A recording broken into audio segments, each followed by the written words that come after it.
In this video, I'll teach you how to create an interactive filter in Microsoft Project.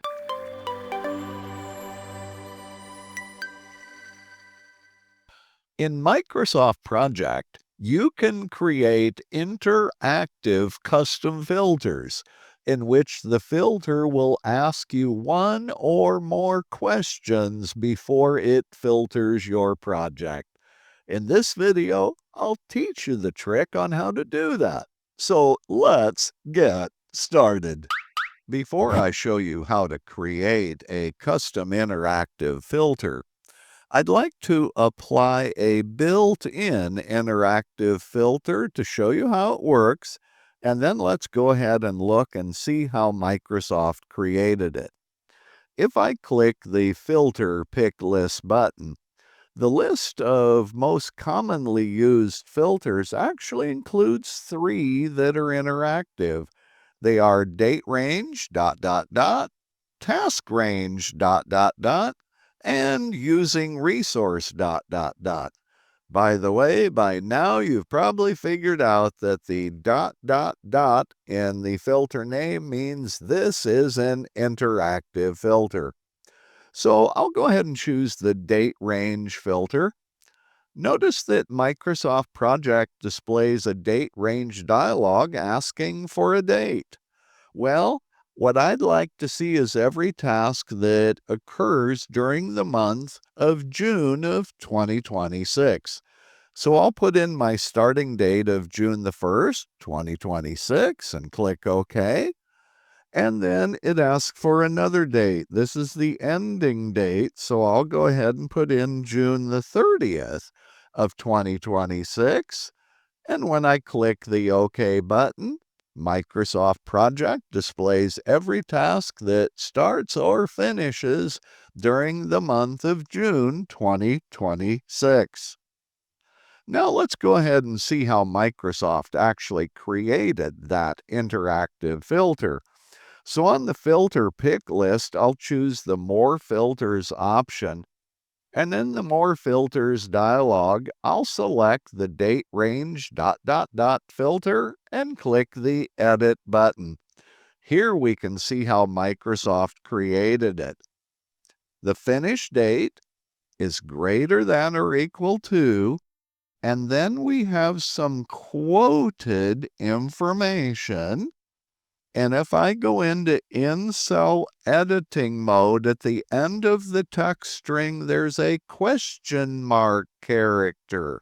Now this is a Boolean AND filter, so we AND with the start date is less than or equal to. Notice again, some quoted information followed by the question mark. The quoted information plus the question mark character is how we can turn any filter into an interactive filter. So here's what I would like to do. I would like to create a custom interactive filter that will show me tasks with a long duration. And I want the filter to ask me what I mean by a long duration value. So to create this custom filter, I'll click the Filter Pick List button, and down at the bottom of the menu, I'll choose New Filter. In the Filter Definition dialog, I'll enter the name. I'll call it Long Duration Tasks ... There, that indicates it's an interactive filter. I do want to show it in the menu. So now let's build the filter criteria. The field name I'm looking for is duration. The test I'm interested in would be is greater than or equal to. And the value will be, quote, long duration value, quote, question mark. That will make this an interactive filter where I am asked for my long duration value. I'd also like to see the related summary rows so I can see exactly where in the project these tasks are occurring.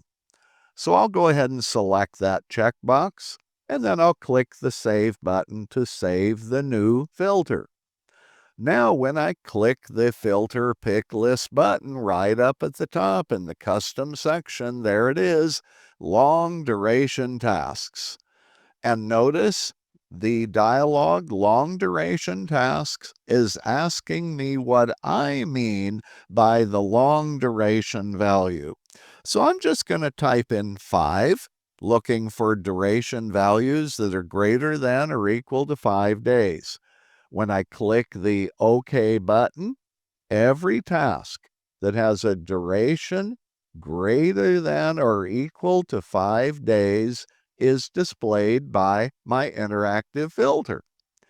If I reapply the filter, let's go ahead and look for durations greater than or equal to 10 days. When I click the OK button, aha, here's the longer duration tasks. Now let's look for a couple really long ones. I'll apply the filter again, and this time I'm looking for durations of 20 days or greater. When I click the OK button, there we go. Every task with a duration of 20 days or greater is shown by my custom interactive filter. Hey, thanks for watching my video. You know, I always appreciate it when people leave a comment about my videos, especially a comment that includes an idea for a new video topic.